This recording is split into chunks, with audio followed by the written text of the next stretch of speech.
Welcome to Story Time, the holy grail of great stories from around the interwebs, produced by iHeartRadio and Collab. I am your host, Will Brittlebones McFadden, and we're doing things a little different this episode because today we are listening to stories sent in by you. That's right. It is our very first Listener Tales episode. All the stories today were recorded by real-life fable babies and sent in to storytime@collab.inc. So, if this episode sucks, you have no one to blame but yourselves. Oh my God. What? What is it? Hi, honey. Sorry to bother you. Oh, you're making a pot again. Yes, Mother. I'm recording right now. Didn't you see the sock on the door? Yeah, I saw it and I ignored it. Oh, are your stable babies listening? Fable babies, Mom. Not stable. Fable. Because stories are fables and they're my babies, okay? So they're called fable babies. That's what my fans are called. And no, they're not listening right now because this isn't live. You know, if you started a podcast about horses, you could call those fans stable babies. I'm not going to start a podcast about horses. What are you doing in here? What do you want? What kind of a breakfast casserole would you like? I know how you love a good breakfast, Cassie. That's true. I do. I do love a good breakfast, Cassie. I can do a baked bean casserole, a clam chowder casserole, or a tater tot casserole. Yes, that's the one. Okay, love you, Cookie. Love you too, fable babies. They're not listening right now. Okay, never mind. Let me tell you, my mother and I do not see eye to eye on a lot of things, like the color yellow, the way velvet feels, my ex-wife Sheila. But the one thing we can always agree on is the tasty splendor that is a piping hot tater tot casserole. And, of course, Her Canadian Majesty, the Queen Celine. All right, let's jump back into the episode. I could not be more excited to share these 5 incredible tales from 5 of my closest friends. Well, acquaintances. Okay, fine. Complete strangers. But on the internet, a stranger is just a friend you haven't met yet, right? So after we listen to these stories, we're best friends. That's how it works, okay? Great. Let's jump in with our first tale from a fine fellow named Jason, who is a huge fan of fish. And I'm not talking about the ones there are plenty of in the sea. Quick trigger warning / spoiler alert. This episode does allude to the use of, drugs?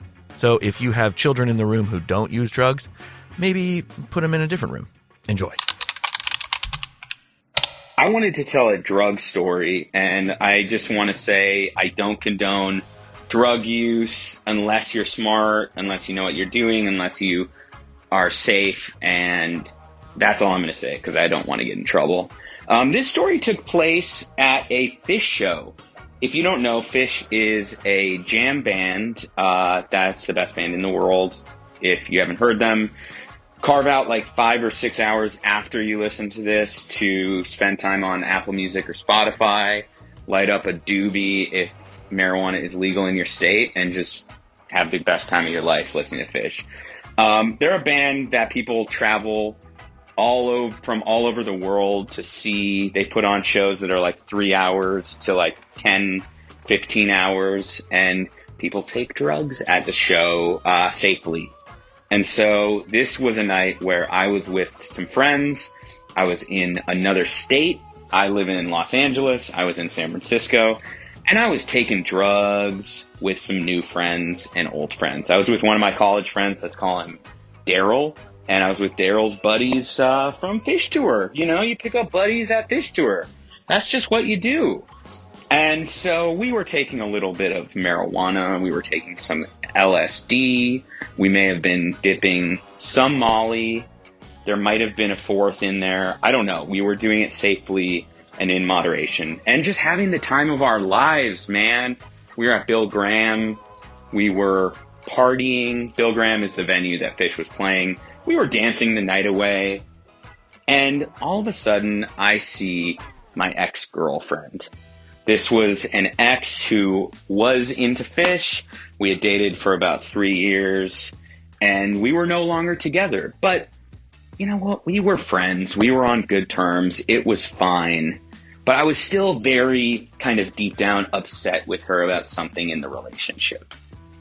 And she was like, hey, let's hang out. My friends will hang with your friends, whatever. And I was like, fine. You know what? The vibe is good. I don't want to bring the vibe down. Let's all hang out. And so after the show, we went to a bar together. And you know what? It was fun. We were getting along as friends. It was cool. Everything was good. Daryl was vibing with her friend, though, and, like, I wanted to make sure this didn't feel like a double date. I was still harboring some angry feelings. And the night's coming to a close, the drugs are kind of wearing off, and you know what the ex said? She said, let's all move this back to my friend's apartment. You know what I said? No thanks. I'm actually going to go home. And I told my friend, you know what? You go back there, you have fun. Daryl, it's going to be cool. I'm just going to get home. So Daryl looks at me and goes, all right, bye. And he goes with the gals. And I go back to the place we're staying and I go to sleep. Next morning I wake up, no Daryl. Daryl is nowhere to be found. My ex is calling me. She's like, where is Daryl? You will not believe what happened last night. I looked around where we were staying, find Daryl. He is asleep, naked in the closet. Wow. So, I call her and I'm like, Daryl is alive, she's fine, what happened? She said they went back, Daryl got into bed with them, no funny business, nothing was happening, but Daryl fell asleep and peed all over them. And then Daryl managed to get back naked. So the moral of this story, don't hang out with your ex, don't do drugs.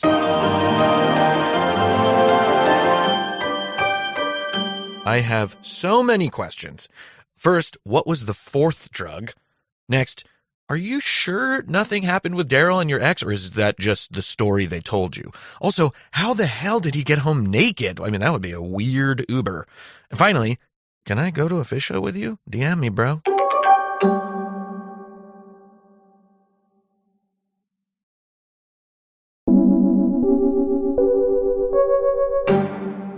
Next up, we've got Shannon with some fond fables about her fun fam. Take it away, Shan.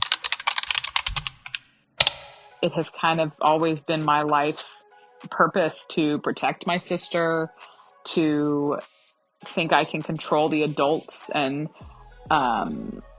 folks in positions of power around us, to make sure that we get what we want. This really began at a young age, and one little story about that was when we were probably, 6 and 3 or 7 and 4, something along those lines. We had a babysitter. My parents were out on a Saturday night. This was the 90s. No one had cell phones, and we were acting a fool and not listening to this babysitter. Our toys were everywhere. We wouldn't go to sleep. We wouldn't take a bath. And maybe we wouldn't get out of the bath. Regardless, we were being completely, disobedient and disruptive and not doing anything this poor 15-year-old girl would ask us to do. So she ends up picking up the phone, calling my parents at the restaurant they were at with their friends and saying, oh my God, I can't handle these girls. You must come home and, rescue me, blah, blah, blah. She may have been our cousin too. That detail is a little questionable. But anyway, our parents came home, had to suck being a 30-something now, not with children, but with a dog. Somebody had to call us and say, oh my God, your dog is disrupting me so much that I can't take care of her. You need to come home. I'd be very upset. So anyway, my parents come home the next morning. We're doing whatever you do on a Sunday morning, eating Cheerios and watching Rugrats. And my dad is like, girls, you got to clean up. You got to clean up all these toys. The way you behaved was unacceptable. You got to promise me you're not going to act like this again. We have to respect, we got to respect people. And I, was like, this was not our fault. The babysitter was stupid. She's dumb, blah, blah, blah. I just kind of went off, and my sister followed suit and also went off, and we were crying and all these things. My dad picked up the phone or took the phone out of the wall, whatever you did in 1993, and pretended to call an adoption agency and said, I have 2 little girls here that have been really disruptive and, acting terribly. Can somebody please come pick them up? And we just lost it. I mean, it was so traumatic looking back. And I remember my dad kind of smiling and just looking back. I'm sure he was just like, this will be hilarious and whatever. we, of course, then apologized profusely and said we would never do it again. And I don't know if we ever did it again. Maybe we did. But all I know is that my sister, would do whatever I said to do. And so we proceeded to, grow up a little bit. We were at summer camp a few years later, sleepaway camp in Marble Falls, Texas. And the first week of camp, my sister was incredibly homesick, really upset and, crying all the time. The counselors really didn't know what to do. And me and my 9-year-old infinite wisdom would show up in her cabin and say, she just needs to go home. She doesn't need to be here. She's too young. She's too young. And I was really just fueling the fire and making her more upset. She would cry more than I would cry, all these things. So eventually, the end of the first week, it was a Sunday night, we had this ceremony or ritual called Vespers, which, there were some Christian undertones looking back at this camp. And as a young Jewish kid, I don't think I really knew what was going on. But we would sit there and listen to what was coming for the rest of the week. They'd say, okay, Monday night we're doing this, and Tuesday night's this, and on Wednesday night we're doing Sports Challenge Day. And I was already not that excited about Sports Challenge Day, and I knew my sister, of course, really wouldn't be. And she was sitting in my lap, and I leaned over to her and I said, don't worry, you'll be home by then. Because I had written a letter, every day for like the past 4 days, telling my parents, you need to come pick up Lindsay. You have to come pick her up. You must come pick her up. And I would sign every letter with, if you love us, you will come pick her up. That was my way of thinking I could control and manipulate my parents and these camp directors and camp counselors into doing what I thought was best for my little sister, because of course I knew what was best, and I was the only person that knew how to take care of her. She didn't end up going home. She actually ended up having a great time and winning a bunch of awards year after year at camp, and I shockingly wasn't winning awards, but that's okay. So yeah, as adults, this dynamic has kind of faded, and I'm still very protective of her. She's protective of me, but she's now a mother of 2, and I'm kind of in awe of watching her take care of these kids in a very, connected and compassionate way. And I can only hope that I'm the same and I'm not just trying to control everything, even though, if history repeats itself. So anyway, that's my story, and I'm sticking to it. Oh, man. I wish I was your little sister, Shannon. Also, for all the parents listening out there, that adoption prank works like a charm. My mom still tries to pull it on me about once a month, and I'd say it only works about 60% of the time. Keeping things moving with another story that's an inspirational anecdote from a fable baby named Eamon. So today I wanted to tell you guys the story of what sealed the deal for me moving to Los Angeles. So I went to college in upstate New York, a cold and dreary place. I studied television, radio, and film with the dream to eventually sort of make it in the entertainment industry. Because I was already in New York, a lot of folks sort of thought, New York City is the place to go for that. But I'd always had dreams of Los Angeles. So lucky for me, the school has what they call a soft landing program, where they take out a bunch of students to meet with various folks in the entertainment industry in Los Angeles, kind of show us the ropes a little bit, really get us sweet on the idea of moving to LA. And so I was chosen for that trip. So about 10 of us went out to Los Angeles. They put us right on the beach, a hotel right on the beach to really get inside our heads. It was really cool. We started going to see various different studios and opportunities. It was great to get like the behind-the-scenes backlot tour at Universal, and then go sit down and have lunch with a big executive from this company or that company. Really cool. So we're all, dressed up in our suits, very respectful. It's funny because nobody ever wears a suit in Los Angeles anyway. We must have stuck out like sore thumbs. Anyway, so we're going to these various meetings, and we get to a meeting. It's sort of our last one for the day, and it's at a very famous production company located. Their main offices are in Century City. You know, it's a tall building, floor-to-ceiling windows, very, very nice. It was our last meeting of the day, so most of the team sort of was getting riled up, and just about everybody decided to go to the bathroom at the same time. I didn't need to go. Myself and one other student were just sort of standing in the lobby, and the elevator doors opened, and out walked the Fonz himself, Henry Winkler. Now, I grew up watching Happy Days pretty much nonstop.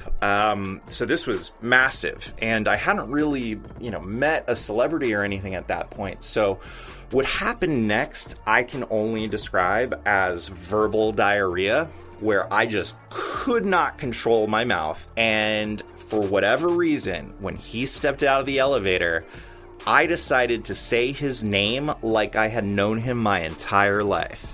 Henry Winkler. He turned, looked at me, gave me sort of a look of acknowledgement, and sort of started walking directly towards me. My heart was beating. I was sweating. Way too crazy. I cannot believe I just called out Henry Winkler like that. The other student that was with me was just like shaking, standing there shaking. So Henry Winkler walks up to me, and he reaches out his hand to sort of shake my hand, and I obviously take it. I shake his hand, and I go, "Oh, no, we don't know each other. I'm actually just a student trying to determine whether or not I'm going to move to LA." And Henry Winkler just looks at me, smiles, takes it all in, and goes, "Here's my advice. Follow your heart." And pokes me in the chest, right in the heart. And it was like Fonzie, hitting the jukebox. Everything just started playing loud music inside me. He then just sort of walked away, leaving myself and my fellow student just in his wake of pure wonder. And I realized that never would have happened if I hadn't called out his name like I was his best friend. But I'm really glad that I did. Flash forward, I moved to Los Angeles. It was the easiest choice of my life. Henry Winkler was, a massive part of that. And actually, I was flying somewhere else, and Henry Winkler happened to be on the plane, and I was able to sort of catch him for a moment and sort of retell the story to him. And once again, he was extremely polite and great with his time. But this time around, after I told him the story and told him about the advice he gave me, he said, terrible advice, and then just walked away. And that's the story about what sealed the deal for me to move to Los Angeles.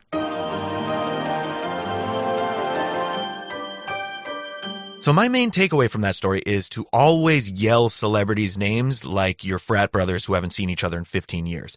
Let me practice. Garth Brooks. Get over here, Garth, you old rascal. Bring it in and give me a squeeze. Yeah, that felt right. Man, if the Fonz poked me like that, I would never wash my heart again. Closest thing I've ever experienced to Eamon's story was when Gary Busey poked me right in the eye and said, "Winners do what losers don't want to do." Still trying to figure that one out.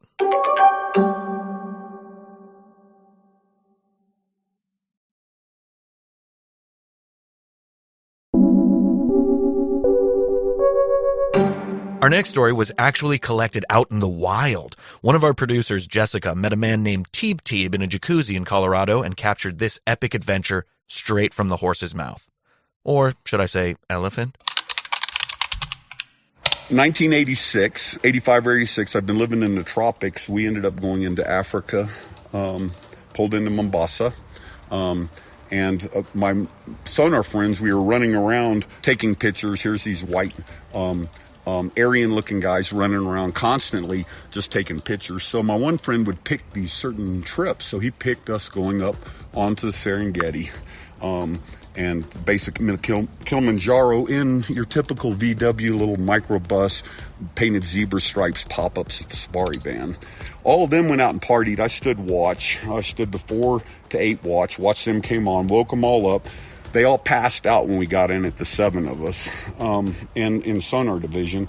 And we started to proceed from the base of, it's funny. I didn't think about how crazy it was.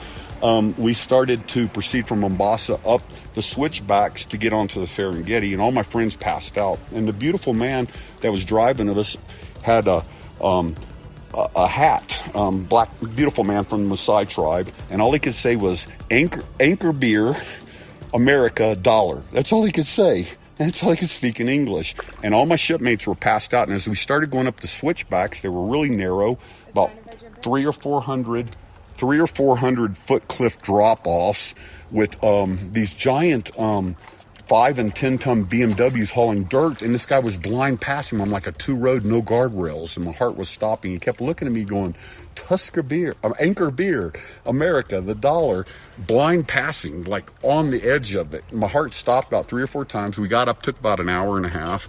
All my shipmates were wondering why I was white. We stopped and we got off. We started on to the Tsavo National Park, part of the Maasai elephant. They take care of them. And we started at first going up on a buffalo carcass, and all these kittens were out, and popped the top of it off. And there's these beautiful kitten lion cubs. You could feel the mamas just staring at us through the bushes. And it was so hard not to jump out and try to touch them, but you knew you'd get eaten. And we're taking pictures. And we go up and we meet the original Tsavo elephant preserve up there. And they're taking pictures. And there's a female that came in about 27 and a half years old. She went blind. And her clan had dropped her off because they knew it was safe, and she was taking pictures with all these European tourists, and we were getting our pictures taken.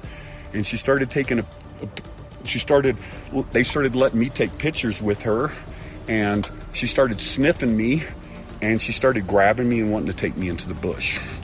And they all started laughing, and everybody's laughing. I'm dancing, trying to swap her trunk, and she keeps sniffing my crotch and my butt and my neck, and then grabbing me and wanting me to take me in the bush. They went and got the head chief, and the head chief of the Maasai came, and he was laughing at me.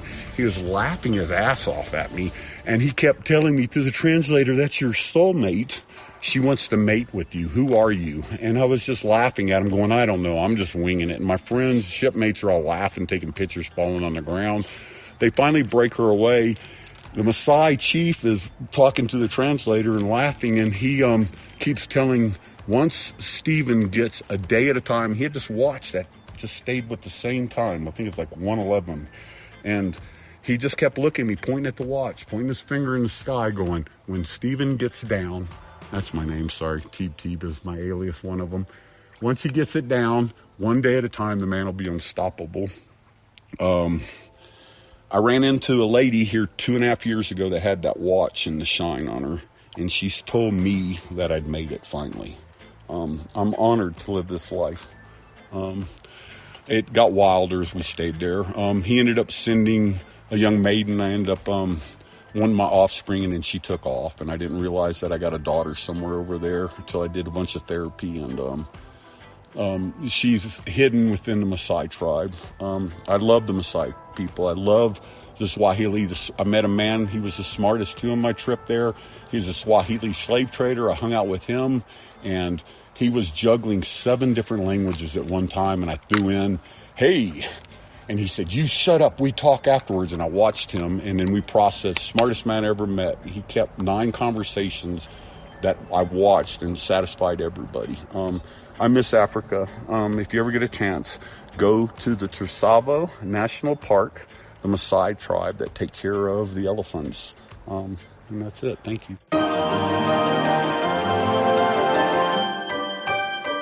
Wow, there's a lot to unpack there. I'm still not clear whether or not that man had sex with an elephant. I guess we'll never know. Hopefully one day I get to share the hot tub with Teeb, and let him regale me with tales of the Serengeti until we are pruned from head to toe. Well, friends, we have arrived at our final tale, and no Sade, but I think I've saved the best for last. Our final fable baby has requested to remain anonymous, and after you listen to her story, I think you'll understand why. So this story takes place in Orlando, Florida.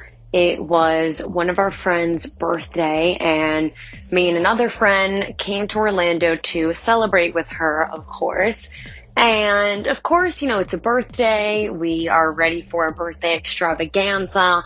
We have all this alcohol. We bought some weed. We brought all our best clothes, have all the reservations. We are super excited. And when we went to go pick up, we were like, oh, this guy also had Molly. And we were like, maybe we should just get it, see what happens, play it by ear, We definitely, won't use it. We'll just, have it and, see. Of course, things did not turn out that way. So, we've been drinking all weekend, all week. We've been celebrating, etc. And we were like, you know what? Let's try to have a chill day. I believe it was Saturday, and we didn't really want to drink so much, so we were like, let's go to this bar, let's take a little bit of the Molly, ecstasy, whatever the fuck it was, and let's just vibe, groove out. We'll won't be too drunk, but we'll be feeling something, yada yada.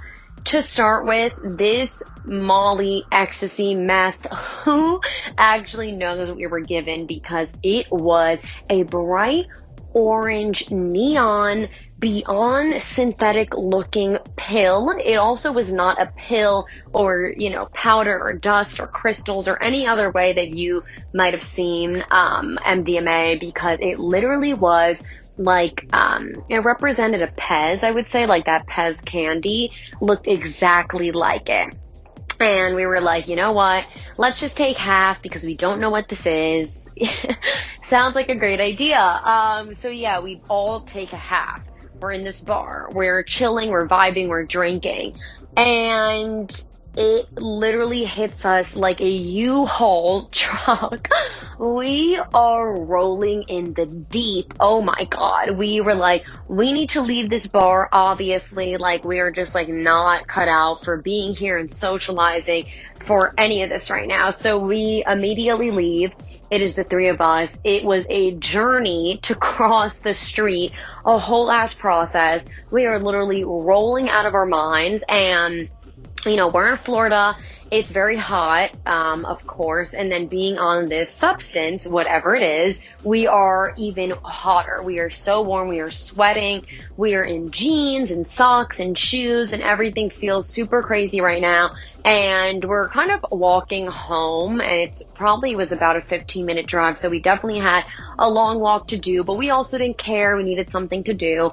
And so we're walking, and, we're kind of in the back streets, and we're in nature. There's bodies of water, of course. We're walking with the trees, and it's a little mulch path. And again, it's so hot. We're not okay. And we see a swamp. We see a swamp, and we're like, you know what? This sounds crazy, but we need to go feel this water. We're sweating. We don't have any water with us, or we're chewing on our lip. We need candy. There's so many things that we need. And we're like, you know what? This water might be able to save us right now. So we go to this little swamp. We're dipping our hands in it and playing around. It is very dirty. It is a swamp, let me emphasize. I'm aware of how disturbing this sounds, but it had to be there. And so whatever, we're touching this water. It feels so great. And we're like, guys, we need to go and take a dip. It's going to feel so good. I know it sounds bizarre, but we need to go and just quickly get wet, get a little cold, because we were sweating our hairs up. We're not doing well. So we essentially take off most of our clothing. We have clothes on still, but we were like, you know what? Let's just go in this minimal clothes that we have and kind of jump in, jump out. So we jump in, we jump in the swamp. Yes, we jump in this swamp, and it feels great. The bottom is actually disgusting. It is moss and rocks and sand and God knows what. There are probably creatures in there. I think a turtle was sucking on my big toe. Not sure. We didn't care. We just needed this water right now.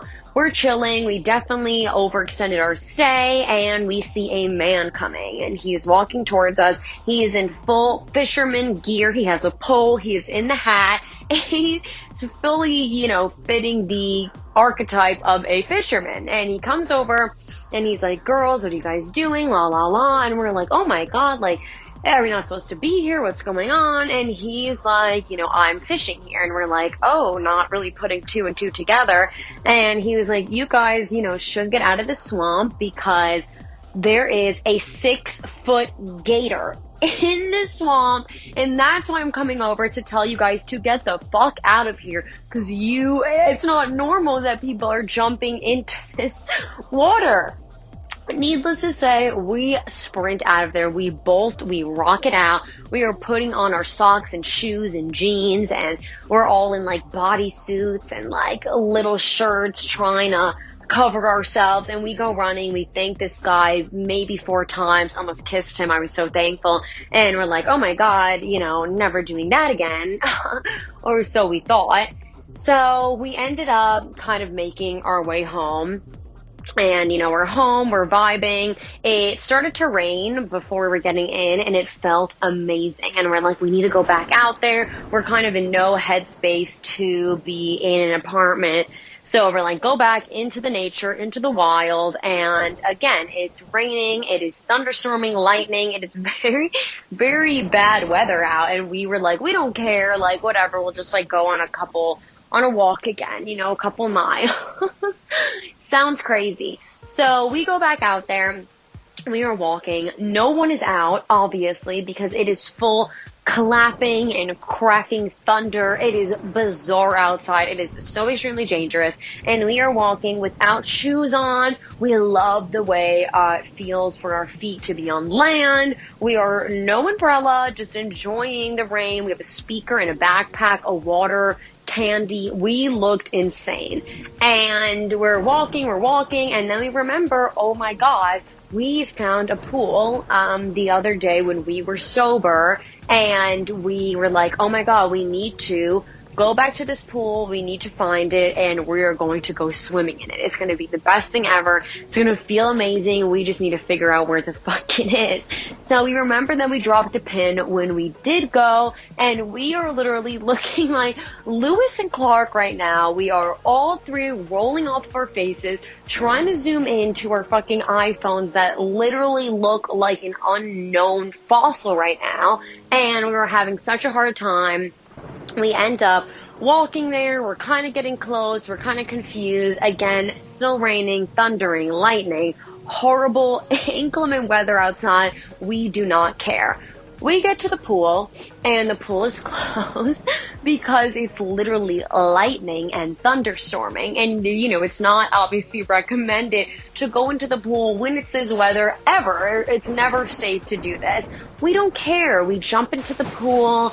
We are swimming, breaststrokes, literally doing dives into the pool. We are living our best life. We are in this hotel. We literally jumped over the fence into this pool, totally trespassing, but we don't mind. And we're swimming, la la la, having a great time. We start to see some commotion, which I'm assuming is hotel staff kind of coming in to tell us literally how you get struck by lightning by doing this. This is literally something that you learn in 4th grade of what not to do when the weather is like this. Again, we were not in the correct mind state to even kind of bring those factors in. We finally jump out of the pool. We had our fun. We're walking back to the apartment. We are, literally in a field, like a golf course, typical Florida acres. And, in an open field, again, is absolutely something not recommended to do when the weather is like this. So we're cracking up. We're like, oh my God, this is dangerous. We gotta go. But again, feeling amazing. We end up getting back to her apartment. We're just vibing with music. We kind of accepted the fact that we should be indoors. And yeah, we fall asleep by some miracle, and the next day we of course go to breakfast. We hop in an Uber, and we're talking to the guy, making some casual conversation, and he's like, oh yeah, that weather last night. And we were like, yeah, it was nothing, as we literally thought that we were in a fucking water park yesterday. We thought it was nothing. We were like, it was fine. And he was like, yeah, it wasn't really fine. It came up on the news that it was a Category 6 hurricane. Fully, it was like the worst weather Orlando has had throughout the whole season. I'm pretty sure like 3 palm trees were knocked over in her gated community, and we didn't even notice. We were playing in that and thought it was absolutely okay to do that. So, the moral of the story is essentially, 1, never to do this again.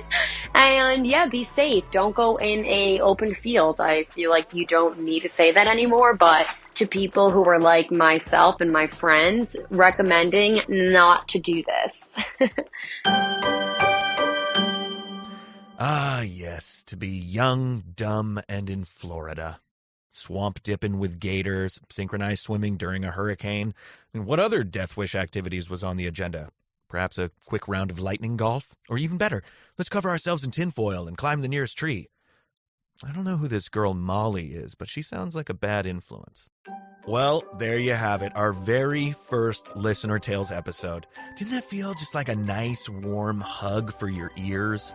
A huge, massive, big old shout out to all of our brave storytellers, Jason, Shannon, Eamon, Teeb, and Gatorbait. If you've got a great story to share, type it up or talk it out and send it over to storytime@collab.inc, and I'll include my favorites on our next Listener Tales show. And don't forget to give us an excellent rating and a heartfelt review. I read all of them every night in bed before watching 2 hours of TikToks. Oh yes, there it is, wafting through my vents. That glorious, godly scent of the hot tater tot Cassie. Listen, don't tell my mother this, but if you want to experience the heaven that is the hot tater tot Cassie, follow us on Instagram and slide into our DMs, and I will send you her secret family recipe. Until next time, Fable Babies, XOXO, Fable Daddy.